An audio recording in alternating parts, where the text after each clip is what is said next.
you're just joining us, we're just giving people time to join us here.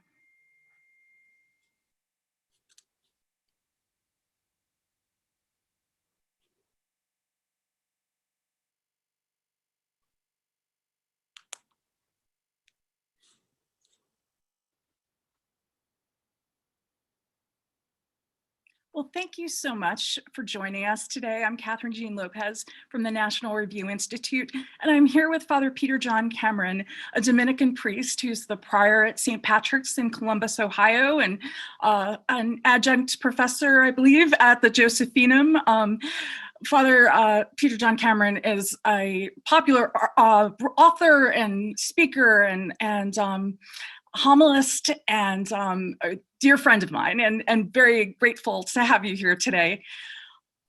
And so this is part of a series, Making Sense of 2020. And the goal of it is to wrap up this year with some reflection on what we've been through and where we're going. And as someone said to me yesterday, we don't want to go back to normal. We want to go forward to something better. It seems like this agonizing year would be a missed opportunity if we didn't really learn from it. And so with that, Father Peter John, I'm titled this Made for Love, Loved by God, because I love your book, which I can't quite get on the screen by that title, because it talks about the love that we need to show our neighbor that's rooted in this hunger we have for love and that God can only fully provide to us. So can you talk a little bit about what love actually is? Because we hear the word a lot, but I don't know that we fully understand what it is. The answer to your question is no. Next question, no. No, it's a great joy to be with you, Kathryn Jean Lopez. Thank you for having me. And this is an awesome thing to talk about, and especially at this moment in time, not just in terms of the coronavirus pandemic and people actually struggling with COVID-19 disease, but here it is 2 days before Christmas. We've been living our Advent like no other Advent before. And I don't know, one of my favorite Christmas songs, it's not a carol, is from a Broadway musical, which of course, that's something else that's been shuttered in our life, but it's the Broadway musical Mame. And at a certain moment when their lives are falling apart because they run out of money and they have nothing that's left to hawk because they're living during the Great Depression, this sort of put together family of this spinster and this orphan and the maid, and they get together because Mame, who is full of life, she's the one who coins the phrase, life is a banquet and most people are starving.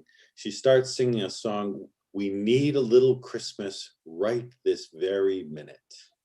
And that's really what we're facing right now. Is we need what Christmas is. We need it in our life right now like we never have before. And we need it to be a permanent thing.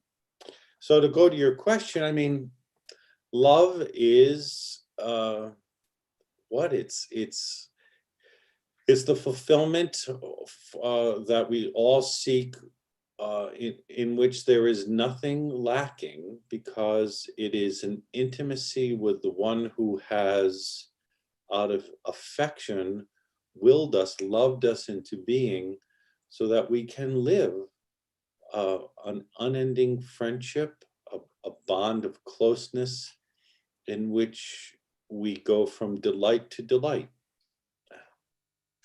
Let's start with that. That's a pretty cool place to start. Why are you so confident this is all true? Because I really want to speak to the person both who has faith, but the person who thinks, gosh, this is a great story, but I can't quite believe it. Give me some evidence here. I remember once seeing this awesome documentary about a nurse who worked in Uganda taking care of AIDS patients that everyone else had rejected. They just thought they're the dregs of society. These women are going to die anyway. Why pay attention to them, etc. So this beautiful nurse whose name is Rose, I believe, started a place where she would assemble these women who were thrown out of society, and she just befriended them, gave them a place where they could work, where they could live together, where they could pray, where they could meet Jesus Christ. And it turned into this astonishingly successful kind of little community. And so much so that many of these women who were dealing with HIV and actually contracted AIDS, many of them were surviving way past what anybody ever expected. Like love had saved them.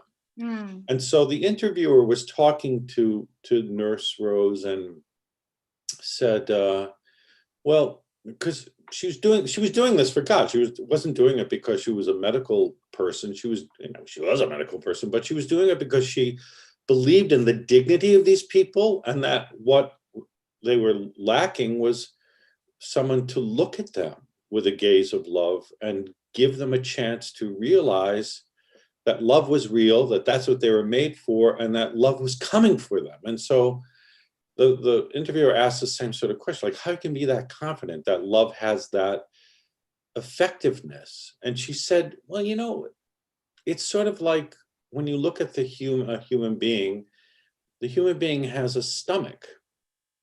And so if a human being has a stomach, that's proof that there's food. And the human soul, the human heart is sort of that way. So we're made with this longing, and we all know it. Everyone knows it. I mean, Madalyn Murray O'Hair, who hated God, hated the church, hated Catholics, tried to publicly ridicule, going on his name now, the great preacher who just died. Billy Graham. Billy Graham. In her diaries that were found after her horrible death, on several pages, I think I put it in the book, are written the words, somebody somewhere loved me. Well, that's a prayer, Right.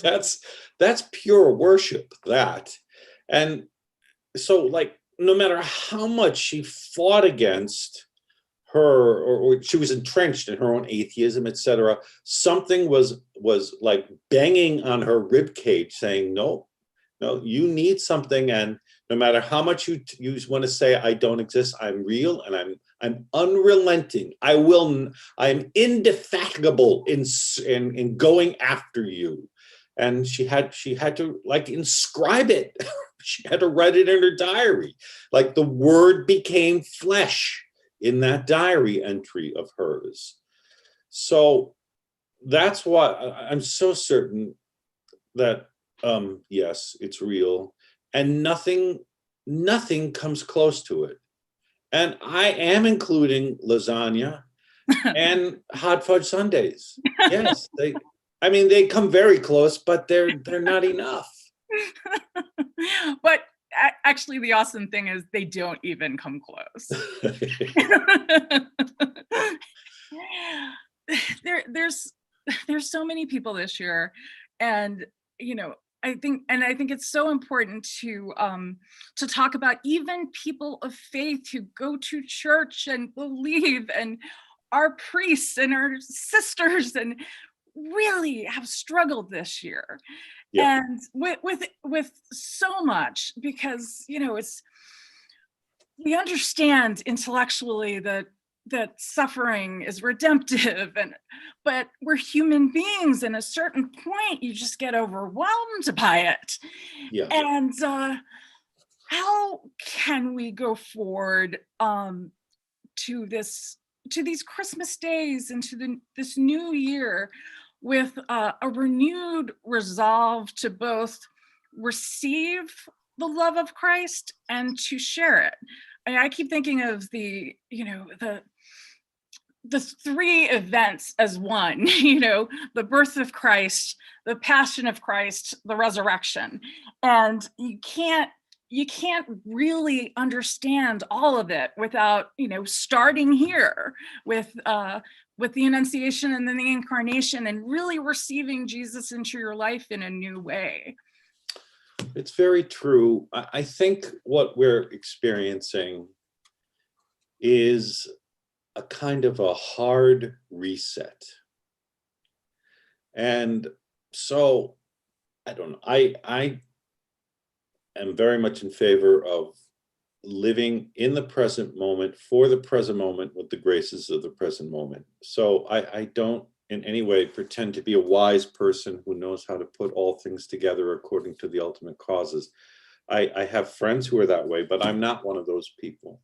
But I do sense that God is asking something big of us, and something that is very necessary for us, and it's kind of painful, but it is going to result in a greater capacity to be happy, to live for God, and to find the fulfillment that otherwise evades many, many people, including the whole cast of characters that you just named. Because I think what's behind all of the things that are happening, not just the pandemic, but all of the anarchy that happened in the country, all of the confusion that rages because it's hard to find people that can make sense of everything and put the pieces together for us. I really am certain that what God is asking of us is truly to live by faith. And our conceptions, our preconceptions of what that means, what he's telling us is, no, you're not, they're not correct. They're not radical enough. Right. There is, because I mean, I could say that I'm a person of faith, but if I still have 3 or 4 or 5 or 20 things that I can rely on as sort of like fallbacks in case the faith thing falls through, then I'm really not living by faith. And I think it's something that we all do, but even religious aren't exempt from that. And what Christ is saying is, no, I'm taking all of those things away, because you can't go to heaven if you don't have faith. And he wants us in heaven, and he wants us to be able to participate in the joy of heaven to the nth degree. And the ones that can do that the most are those who have the most capacious and vibrant faith. I don't know. What do you think about that?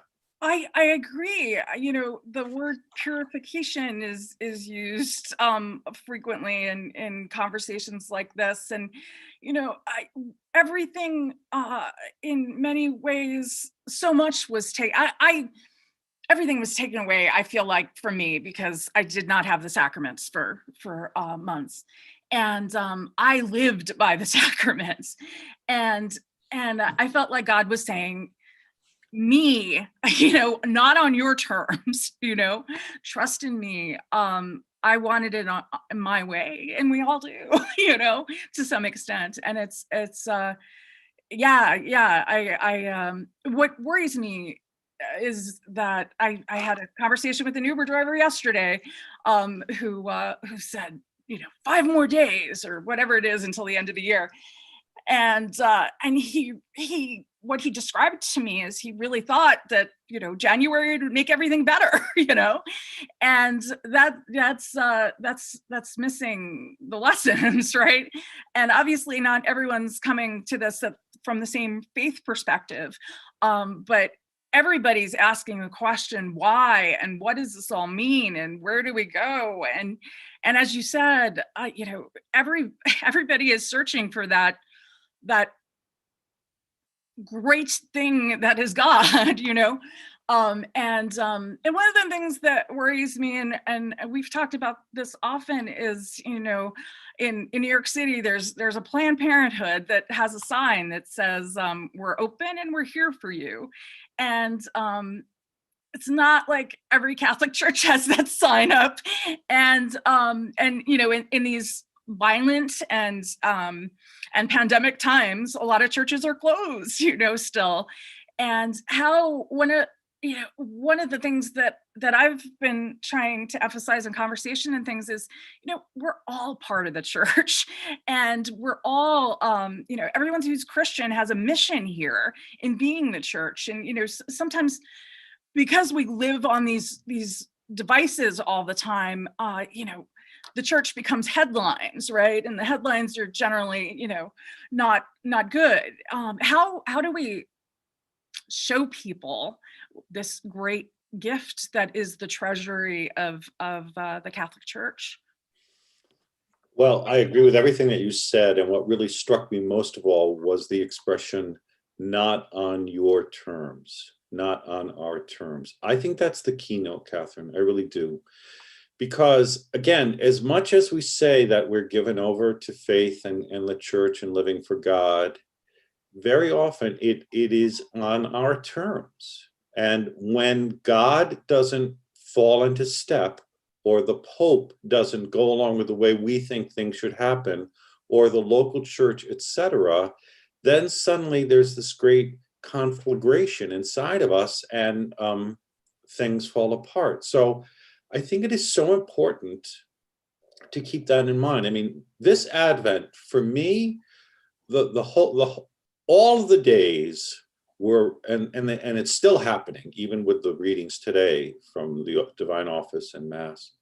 It's all about humility, and it's all about being very vigilant about arrogance. I mean, I'm like almost shocked at the degree to which I can fall into that. And I'm not somebody that really needs to have things done my way, because it's just, as long as it's not bad, I really don't care. But it's mercurial, and how arrogance can really just pull us back and hold us down, and keep us in our heads, and keep our hearts from being the explosions of love that they're meant to be, towards the poor, towards our neighbor, especially towards God. And now that we've been rendered powerless because of all of the situations, the straits that we're facing in the world, it's, even if I am prone to just be self-assertive, it's much harder to do that now. And I think it's the poverty of that is really tripping a lot of people up, but it's a wonderful grace. It's wonderful to experience that. I know that you're a fan of Father Alfred Delp, and I really am too. And, he wrote these magnificent Advent meditations while he was a prisoner of the Nazis. And his situation, living in Nazi Germany with, an insane tyrant who was killing millions and millions of Jews, of Catholic priests, of homosexuals, of all kinds of people, just simply because they didn't fit his mindset, is actually a much worse situation than the one that we find ourselves in. And he managed not only to persevere and have hope, but he wrote some of the most beautiful sort of philosophical discourses on how to live these days, and how to embrace the mystery that makes it possible to face whatever evil is coming after us, with a great serenity and a great certainty. And the keynote in many of his writings are, Advent is all about surrendering to the order of reality intended by God. It's getting back to that order. And I think this is what we've lost, Kathryn. I really do. And when we lapse into disorder, it's almost impossible to recognize that unless somebody stands outside of us, apart from us, and says, no, you're not on the right path. You're deluded. You're deluded. So I think that this is a time to regain that order and rededicate ourselves to that order, and to realize that living by faith is going to be, for us going forward, closer to what it was like in the time of St. Dominic or St. Francis of Assisi. Here's a theological word, that we can't live dualism, that there can't be God. I go to Mass on Sunday and I say my prayers and I do my faith things. But then I also have this other life on the other side, and the two actually are contradictory at certain moments. There can't be any of that. God is not going to countenance that. Not that he ever did, but he seems to be much more proactive at this moment, preventing us from capitulating to our own capacity to be deluded about him.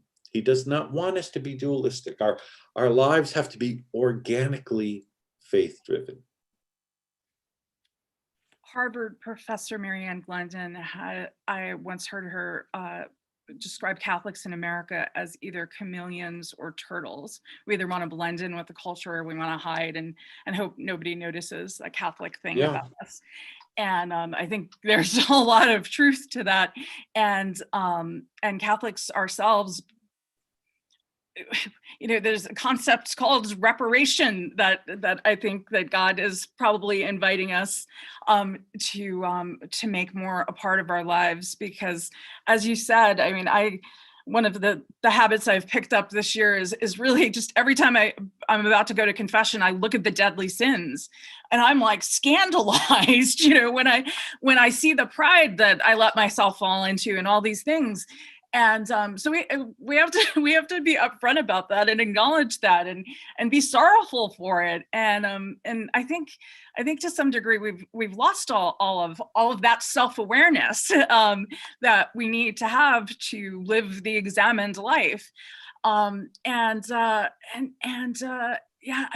There's so much about the virtues and the Beatitudes that I think people feel powerless these days, and every time you're, right as we're talking, things are popping up on my phone, right? News and things, and that I don't really need, the world wouldn't change if I didn't pay attention to that for a few hours or even a day or a week or something, and so first of all, the fighting for silence is something that I think that people feel crippled to actually consider doing, because there's so much coming at us, but also with all the bad news that's in every facet of life, people feel powerless. But the power in your life is not changing the Vatican nativity scene or commenting on it or caring about it. It's in living virtue and loving people and doing what the Lord did himself, Yeah, and I agree with you. For me, even before moving to like what course of action to take, I think, well, especially Advent, and we have a couple more days of it, so I want to milk it for all that it's worth. Me too. It's about seeing, okay, this is not a mistake. This predicament we find ourselves in is not a mistake. This quagmire in which we are truly mired, this is not something that is a happenstance occurrence. There's design in this. From God's providence is working in the midst of it. And what it's showing, and I think what it tends to show us, is that no matter how much our lives fall apart, things are taken away from us, we are powerless, we are confused, we don't know how to respond, etc. There is something that perseveres, that perdures in all of that. And it's a very silly example, but I'm telling you, I think there's something prophetic about it. And it's the Christmas story, The Grinch Who Stole Christmas. Now, and I don't know anything about Dr. Seuss. I don't think he was a religious man. I don't know if he was or not. But the reality is that there's something deeply, almost mystical about the way he writes that story, because so the Grinch is everything. It's the coronavirus pandemic. It's all of the ideologies that are raging. It's all of the anger. It's all of, okay. And all of these things have managed to take away our toys, take away the presents, take away the Christmas tree, strip us of the lights and of all of the baubles, and even the roast beast. Everything gets stuffed up into the chimney and off it goes. But on the morning of Christmas itself, out come the Who's down in Whoville, and they join hands and they start singing, and their faces are just radiant with joy, because they have discovered that what Christmas is all about is real, and that they don't need any of those other things, and they've entered really into a new order. And their joy is so infectious that it converts the Grinch, whose heart grows 10 times that day. So I really think that God is allowing the Grinch of all of these different things that are happening in our society now to have his way, precisely so that on Christmas we'll come together in this real unification, with our hearts set upon what truly does matter, in the hopes that reset will be permanent. I feel like so many times in my life I've said, this is the thing, this will change us, and then we're kind of similar the next day. How do we do it differently? How do we do that radiant joy? And people listening to this may not be able to go to church or be with their families because of this bloody pandemic. How do we do it anyway? It has to begin by the attitude with which we face reality in front of us. So if all of the things, and I don't know what frustrates or confuses or scares or causes a sense of hopelessness, I don't know which of these things is doing that for the people that are watching. But the reality is that whatever it is that is afflicting us and is terrorizing us, really, that we have to recognize that that is what we have to offer back to God. So he comes to us in the middle of the night, in the freezing cold, without a place to live, surrounded by animals, and in those days, the dregs of society were the shepherds. I mean, the shepherds became shepherds because nobody else would give them another job. I mean, no one grew up saying to their mother and father, I want to be a shepherd, because it was considered just such a low life sort of job. So these are the people that surround our Lord. So he comes precisely in those circumstances, and there are hymns celebrating this, carols celebrating this. And he comes as a baby, precisely to say, yeah, it's not about power. It's not about power. It's about love. I mean, he comes as a baby because who can resist a baby? Even if I'm on the brink of like absolute hopelessness and you put a baby in my arms, oh, wait a minute, no, things are okay for the next 5 minutes, and so that's the first impression he wants us to have of him, as a powerless baby who doesn't judge us, who brings out the best in us, because no matter how much our lives are disintegrated, we still want to bill and coo at a baby that's put in our arms. And that's how the mystery begins. And that's how it's going to re-begin in our life. I think that's the starting point, is to make an offering of whatever it is that is torpedoing our life and give it to God very deliberately. This is for you, Lord. I know that you're allowing me to suffer this, because when I make an oblation of it, instead of the woe is me attitude and feeling put upon, and somehow that you're rejecting me, that instead you're allowing me to experience this precisely to draw me close to yourself. Once we return to him in that way, then the miracles can start happening. One of the horrifying things about this year is the number of people. There was that statistic about June, and the number of young people who seriously considered, how would I kill myself? Not just, oh, I'm having a bad day, I don't want to live. Really, and the rates are up, and to somebody who might be listening who doesn't even know how to do what you just said, who Yeah, just feels like their life is meaningless and there's no point and there's no way to get out of the ditch that they're in. yeah. What can they do? How can we help people who feel that have real hope when Well, it they seems can like call you or they could call me. We can start with that, and but they have to call somebody that they love and they have to say, I'm in this place and I'm in trouble and I need help and I need you to help me. You know, that's what love is about. I mean, love creates this network of charity, and we are we are not meant to be alone, and we're not meant to suffer alone. And it's horrific that people would be pushed to such desperation. And maybe the church needs to take an active role, really, in sort of examining that and getting itself sort of positioned to be near people like that and to have resources for them. It's a brand new thing, but friendship is the oldest thing in the world. I mean, God walked in the cool of the evening with God as friend to friend. And so, yes,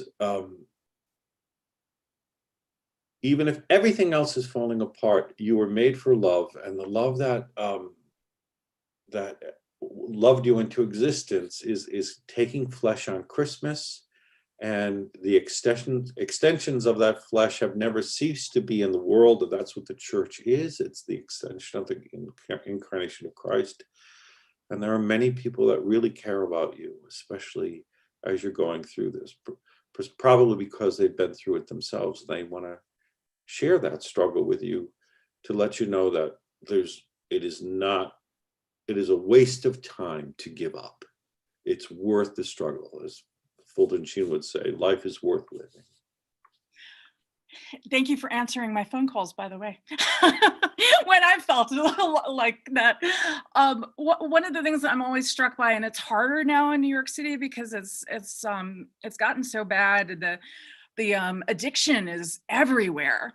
But I'm always struck by when somebody asks you for money and you ask them their name, sort of look at you like taken aback, like, you want to know my name? Sometimes I've literally had that said, yeah, of course, and people don't believe that it's possible that they're lovable, and they don't believe that we Christian people love them. They think that we judge them, and even outside that abortion clinic, I sometimes hear well-intentioned people saying, Jesus will save you from your sins. Well, you've now sort of led with, you are a sinner, I want to lead with, I am a sinner, and I need Jesus Christ. I'm not looking at you and saying you need to, we all need to be converted together here. And how do we do that differently? That's something I think about every day.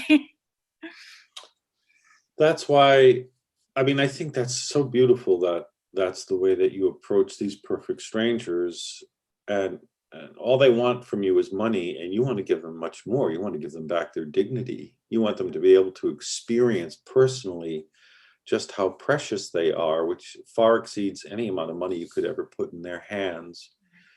And this is what has been lost. And so from the point of view, there are many ways of answering it. Certainly, I think the preaching of the church has to start from an awareness that that's what people are suffering from. And that's how they need the good news proposed, the gospel proposed to them, with the awareness that, yeah, they're struggling, that they're afraid, that they feel alone, that they feel bereft, that they feel marginalized, and that that they don't matter, and that there's no place for them because they don't matter. Well, all these demons need to be named, and once they're named, and you give somebody the gaze of Jesus Christ, which is that's all it needs to be, simply is it's a look. I mean, when Jesus goes into Matthew's counting house, he says two words to him. He says, "Follow me." So obviously something more than just, and he didn't say it in a bossy way, something more than just the utterance of those two words moved this man to turn his back on this very terrible life, which involved betraying his religion, betraying his friends, betraying his nation, and even betraying himself in order just to become wealthy. And it must have been the gaze of Christ. I mean, when you look at Caravaggio's painting, there's a supernatural light that is beaming over the head of our Lord and hitting Matthew square in the face, and enables him to see the look of love in Christ's eyes. And then the way his arm is fashioned to be like the arm of Adam, and Michelangelo's fresco of the creation in the Sistine Chapel, as if saying, I'm not just calling you to give up your bad lifestyle. I want you to be recreated. I want you to be like me. I'm the new Adam, and I want you to be the new Adam too. And it's an offer of friendship. So it always entails little things, but these little things can turn into gigantic things that rescue people from themselves. Mm, mm. I love the Franciscan cross because it just there's something about it where it's just a great visual for me. When you have the littlest of suffering or what seems unbearable pain, Christ is with you in that, and that's how you get to be the new Adam, right? By living the life with him. And that's going to entail what he had to go through, I mean, we're not going to be crucified, literally, probably, but possibly. We have martyrs just in the United States even, but it puts things. It's the new order you're talking about. It puts everything in perspective, and the lives of the saints are so important here, because I mean part of the reason I think we can't see beyond ourselves is because we are living by whatever the latest news story is or whatever is right in front of us, and we've lost a sense of perspective, right? But as you were saying before, Father Delp, there are people who have had to live worse things than us, and not that long ago, Right. And so that helps with the reordering and the moving forward in a different way, and this reset. And what you say about the new Adam is really true. And the reality is that no one can become the new Adam unless they have a relationship with the new Eve. And that's the Blessed Virgin Mary. And this sounds kind of bizarre because the original Adam, his Eve was his wife. But in the new order, the new Adam, who is Jesus, the new Eve is Mary, his mother. And so it seems a little odd, but it kind of makes sense. I gave a talk about this a few weeks ago here at St. Patrick's, because, I'm convinced that there's one reason why Adam got into all the trouble that he got in paradise, in Eden. Because if you think about it, everything was going his way. Everything, I mean, he was hanging out with the zebras and, the llamas. He got to name the platypus. That was a really good day, they thought that one up. But there is one terrible thing looming over him that was making it impossible for him to go forward in his happiness. And what was that? He was lonely. And so God creates Eve for him. And so the loneliness problem is solved, but there's still something lurking that makes it possible for him to forfeit this beautiful friendship with God. And so that's when they partake of the forbidden fruit and the original sin, and etc. And I'm convinced, and there's one thing that distinguishes Adam from every other man in the history of the human race, and it's this: he's the only man in history who didn't have a mother. And if he had one, probably he would never have done that. And God knows that. And so from here on out, in order to get back to Eden, to the paradise, it is by way of a mother. And so many people that are struggling, the first step for them really is just loving the Blessed Virgin Mary, just loving her. I mean, there's a reason why Our Lady is the most popular figure in art, in the history of art, period. You know, there's a reason for that. It's because we need her. She helps to establish this reset that we need. She is the one who returns us to the order originally intended by God. And it's simply by loving us, and as the great saints like Therese of Lisieux say, every time we go to Mary, she gives us Jesus.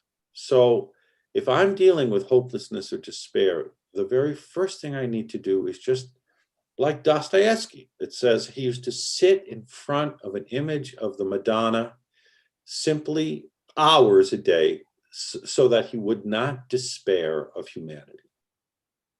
So if you're despairing of your humanity, just get in front of the Blessed Virgin Mary. And it's easy now because she's on practically 85% of the Christmas cards, except for the ones that have cats. So just get to a Christmas card and look at Our Lady and say, please help me. Please be mother to me right now. So meanwhile, you're too wise to be on social media, but one of the most controversial issues on social media is Mary. Every time I mention her name, I get pushback because there is this mistaken sense that Catholics worship her. Yeah, well, I'm glad you said mistaken, because I don't. I worship God. But you know what? You know who the first person in history who had a devotion to the Blessed Virgin Mary? It was the person of God the Father.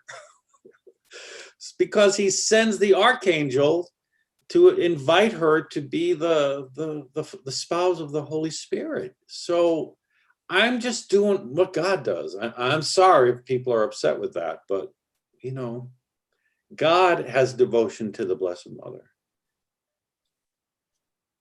We have a question.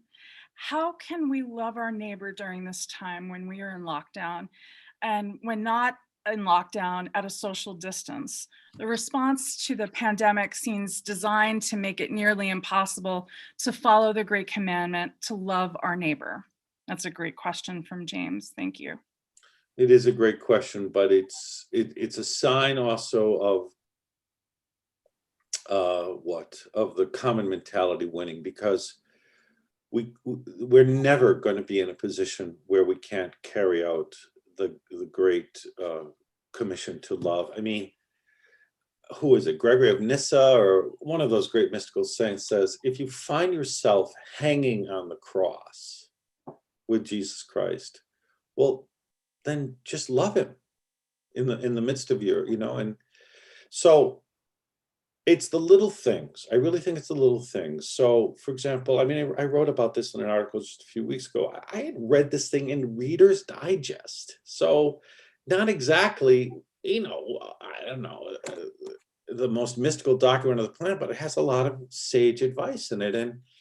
And so this one, I think it was a doctor, said, just call somebody up and ask them this question.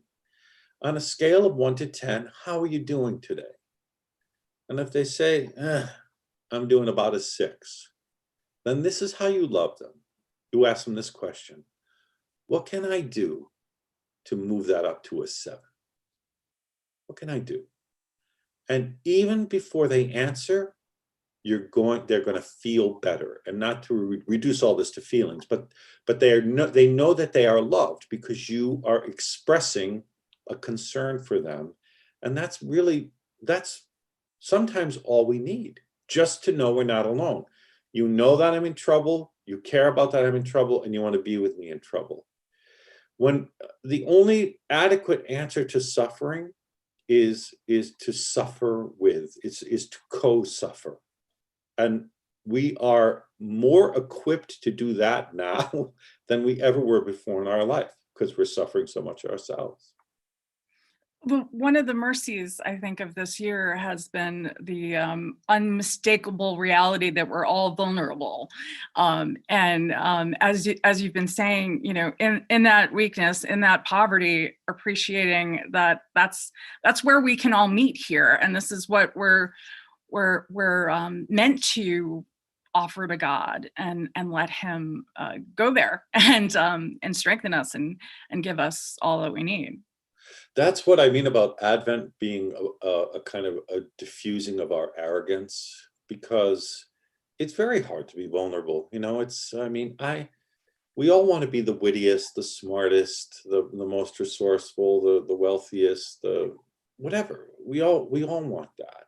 And it's very, very difficult to get to the place to say, yeah, I'm in trouble and I can't drag myself out of it. I mean, there's a beautiful story that's told about Saint Jerome, who translated the Bible into Latin, which was a huge accomplishment. And he lived in the desert, and he had a mystical relationship with the Lord. So he had a great devotion to the infant Jesus in the Nativity.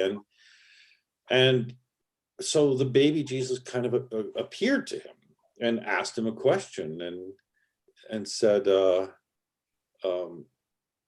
what are you going to, he said, the baby said, what are you going to give me for Christmas? What's going to be your gift?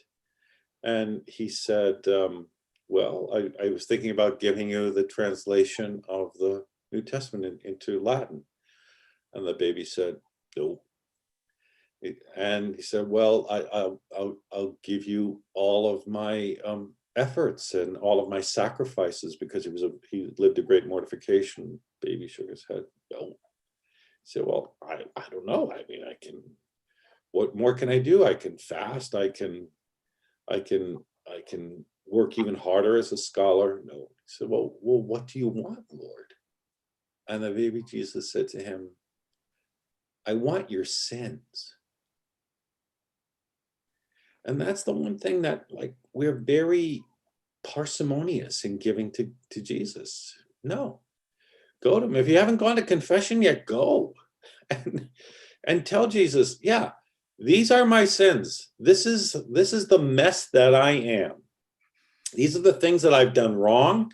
And these are the things that I would do wrong if I had my way and I didn't have to be cooped up and quarantined and masked and all the other things. And I really want to come clean about this, and I want to give them to you, because he doesn't come into the world for candy canes. He comes into the world to die. He's born to be crucified, says Pope St. Leo the Great. And it's starting even now. So yes, if you give Jesus your sins, you're going to give him the happiest Christmas he ever had. Because he knows that he's not born in vain, and he knows he's not going to die in vain either, because he's going to take you at your word, because you take him on his terms. I quote Kathryn Jean Lopez. You mentioned death, which is something, one of the beautiful things about this year has been the sacrifices people have made to protect other people. But Yeah. there's obviously also an element of hiding from a disease, Yeah.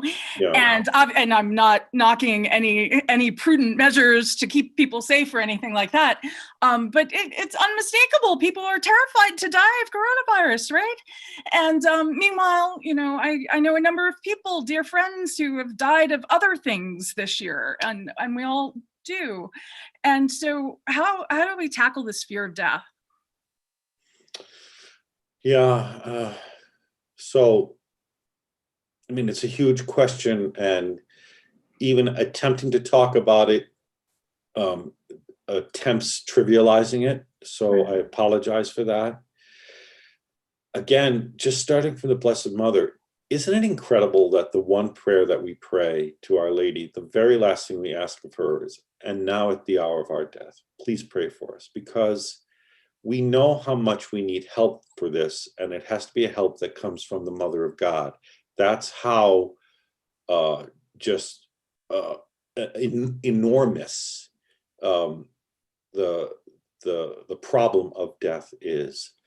So, but in terms of living humility, in terms of living faith, the great saints have told us that one of the best ways to achieve happiness is to live every day as if you're going to die. And not in a morbid way, but it's like, yeah, it's going to happen. I mean, one of my dearest friends in the world, Father Michael Morris, who wrote for Magnificat, the art essay, for many, many years, he was diagnosed with stage 4 pancreatic cancer. And I actually had the blessing and the miracle to be with him when he died. He died in my arms. He collapsed in the hallway, and I gave him CPR, and he passed away after about a half an hour of this. And it just happened to be a time when I was visiting him after he got sick, because he lived in California, I lived in New York, and okay. But the day that he received the death sentence from the doctor, he was sitting in the office, and the doctor said to him, yes, it's stage 4 pancreatic cancer. Oh, he said, it's very serious. He said, my Father Morris said, oh, I see. He said, most people don't survive this. I understand. Well, I don't know if you do. This is a terminal illness that I'm describing. Yes, I see. So then the doctor finally said, you're going to die. And Father Morris said, yes, I understand, I know. And the doctor was completely flummoxed. So he said to him, do you think that the reason why you're sort of peaceful and taking this so well is because you're a Roman Catholic priest? Father Morris said, yeah, probably it is. Probably. Because he did do this. I mean, he was an art historian, and he had 184 pieces of art in his bedroom. I know, because, I was there minutes before he died, but about 70% of that art depicted purgatory. He loved the holy souls. I love the holy souls too. He loved the holy souls. So he's thinking about death all the time. So he knew. I remember sitting with him in the rec room the day that I arrived, and he said, oh, I can hear the train coming for me. I can hear it. He wasn't afraid of death, because he knows that he knew that God is real. He knows that God is real. He believed in the communion of saints. He knew, as the beautiful preface says, for those who believe, life, it's not an ending, it's a beginning. Relationships don't end, they change, and they become something more beautiful. So this is what hope is about. If you know that you're loved, and that's your exercise right now, you must believe that you are loved and get in front of the people who give you the experience of being definitively loved.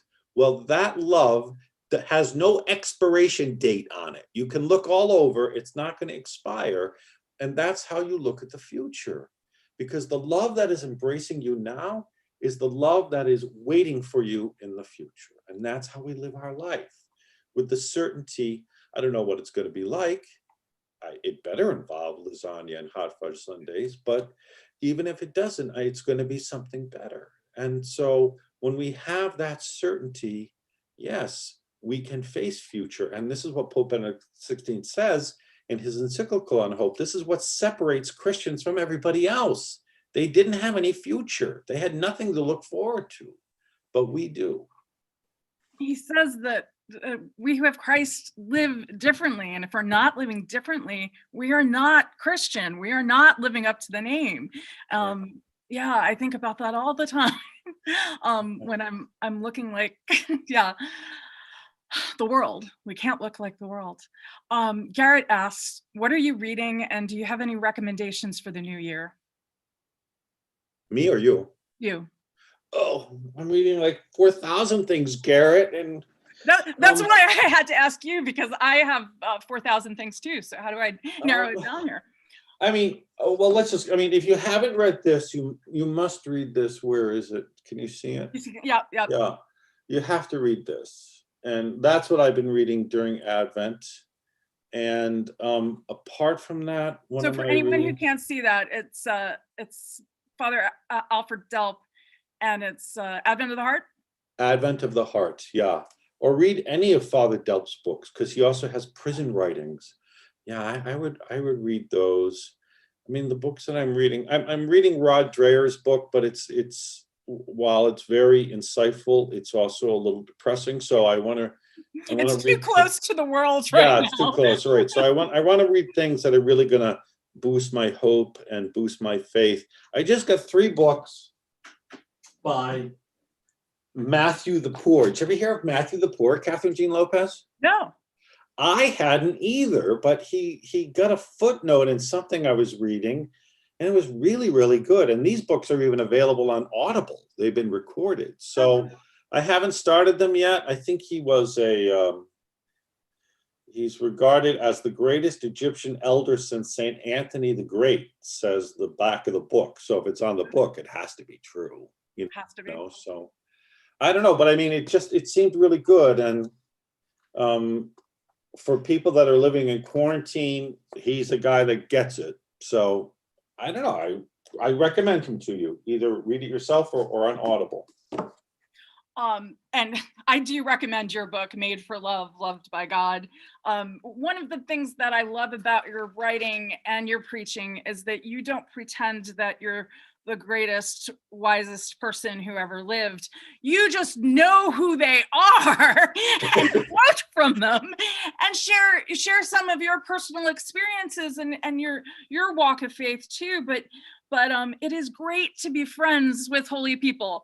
And the Catholic Church has such a great treasury of saints and people who came before us who lived this life and had tremendous difficulties. I mean, when you think of, you mentioned mysticism before, you think of John of the Cross or Teresa of Avila, these people did not have easy lives.